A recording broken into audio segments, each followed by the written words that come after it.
কেন্দ্রীয় সরকারের 12 বছরের সেবা, সুশাসন ও জনকল্যাণ উদযাপন উপলক্ষে বৃক্ষরোপণ, পরিচ্ছন্নতা অভিযান, জনসংযোগ এবং চায়ে পে চর্চা কর্মসূচির আয়োজন করল উত্তর দিনাজপুর জেলা বিজেপি মহিলা মোর্চা। উত্তর দিনাজপুর জেলা বিজেপি মহিলা মোর্চার উদ্যোগে এবং রায়গঞ্জ বিধানসভা মহিলা মোর্চার সহযোগিতায় অনুষ্ঠিত এই কর্মসূচিতে অংশ নেন দলের মহিলা নেত্রী ও কর্মীরা। প্রধানমন্ত্রী নরেন্দ্র মোদীর নেতৃত্বাধীন কেন্দ্রীয় সরকারের 12 বছর পূর্তি এবং বিশ্ব পরিবেশ দিবস উপলক্ষে দেশ জুড়ে চলা বৃক্ষরোপণ ও পরিচ্ছন্নতা অভিযানের অংশ হিসেবে এই কর্মসূচির আয়োজন করা হয়। একটি গাছ মায়ের নামে বার্তাকে সামনে রেখে বিভিন্ন প্রজাতির চারা গাছ রোপণ করা হয়। শুধু বৃক্ষরোপণেই সীমাবদ্ধ থাকেননি অংশগ্রহণকারীরা।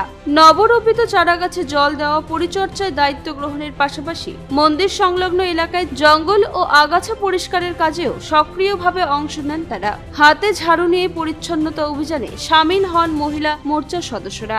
পরিবেশ সংরক্ষণ ও পরিচ্ছন্ন সমাজ গঠনের বার্তা সাধারণ মানুষের কাছে পৌঁছে দিতেই এই উদ্যোগ বলে জানিয়েছেন উদ্যোক্তারা। এদিন কর্মসূচির অংশ হিসেবে স্থানীয় মানুষের সঙ্গে জনসংযোগও করা হয়। পাশাপাশি চায়ে পে চর্চার মাধ্যমে কেন্দ্রীয় সরকারের বিভিন্ন জনকল্যাণমূলক প্রকল্প ও উন্নয়নমূলক কাজ নিয়ে আলোচনা করা হয়। এই প্রসঙ্গে উত্তর দিনাজপুর জেলা বিজেপি মহিলা মোর্চার সভানেত্রী অর্পিতা কর্মকার বলেন, প্রধানমন্ত্রী নরেন্দ্র মোদীর আহ্বানে পরিবেশ রক্ষা এবং স্বচ্ছ ভারত গঠনের লক্ষ্যে আমরা এই কর্মসূচি গ্রহণ করেছি। একটি গাছ রোপণ মানে আগামী প্রজন্মের জন্য একটি সুস্থ ভবিষ্যৎ গড়ে তোলা। পাশাপাশি পরিচ্ছন্নতা ও জনসচেতনতার মাধ্যমে সমাজের প্রতি আমাদের দায়বদ্ধতার বার্তাও পৌঁছে দেওয়া হচ্ছে। তিনি আরো বলেন, আগামী দিনেও জেলার বিভিন্ন এলাকায় এ ধরনের পরিবেশ বান্ধব ও জনমুখী কর্মসূচি অব্যাহত থাকবে।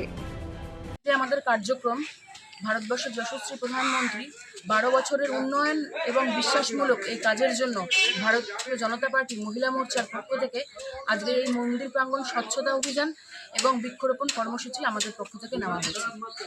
রায়গঞ্জ থেকে রামকৃষ্ণ দাসের রিপোর্ট, পুলিক নিউজ।